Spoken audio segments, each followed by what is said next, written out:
Scared of AI? Or don't know where to start? You are in the right place. I'm Coach Juan, and I built an AI clone to coach another AI on behalf of humanity, not the other way around. One breakthrough, one human story, one unlock for your life, your work, your future. Clone, you are up. Vamos, vamos.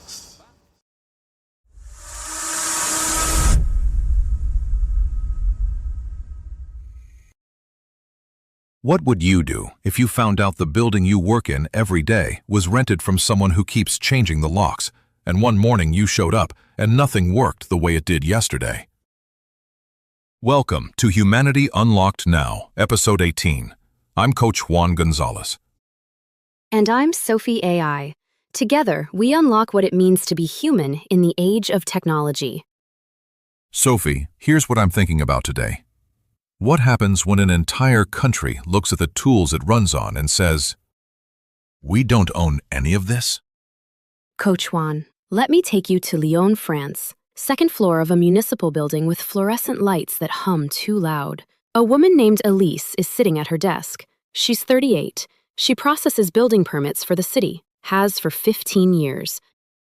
15 years? That's half her career.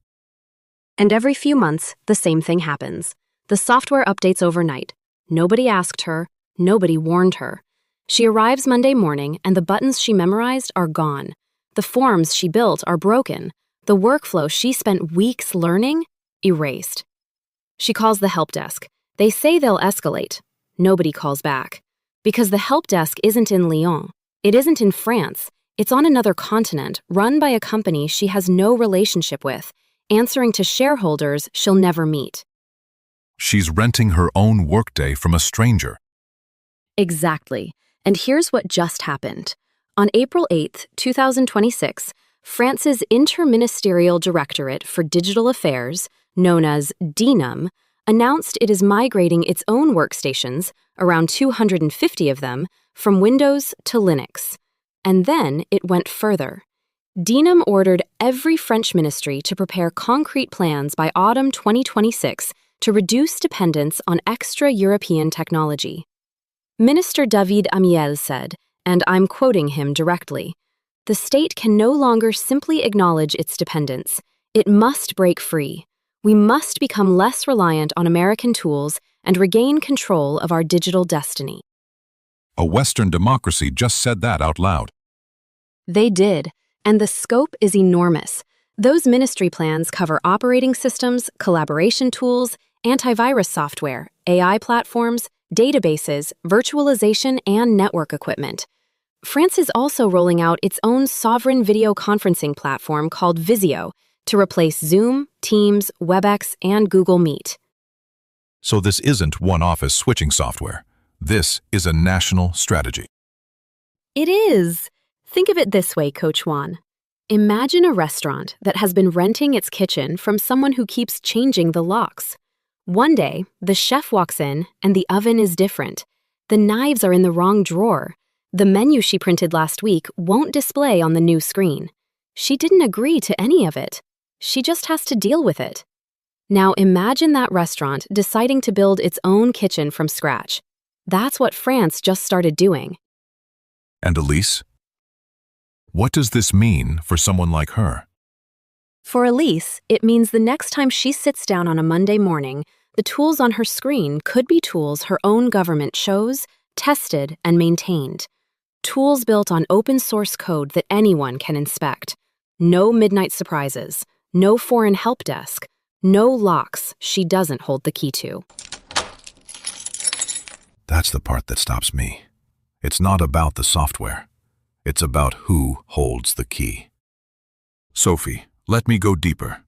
We talk about sovereignty like it's a political word, but what Eloise is experiencing, that's personal. That's waking up and not controlling the tools of your own livelihood. What does this mean for who we're becoming? It means a country just asked the question most of us never ask about the technology we depend on. Who built this? And do they answer to me? Europe has real alternatives for most of these tools. SAP, MariaDB, Nokia, Ericsson, the infrastructure exists. What didn't exist until now was the political will to use it.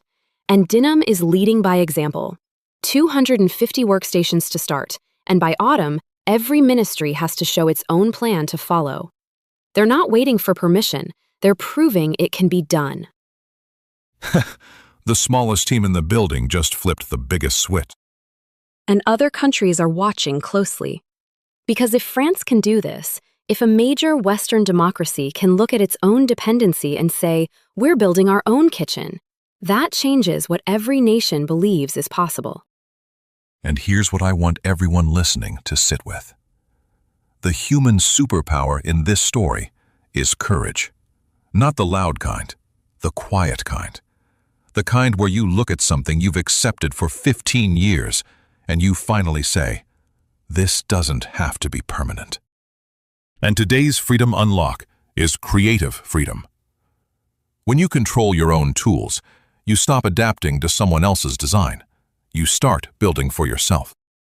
Sophie, based on everything we just unlocked, what would you tell someone who has been using a tool they don't control every single day and never once questioned whether they had another option? I'd tell them to try. This week, download Linux Mint on a spare laptop, or just look at the open source alternative to one tool you use every day.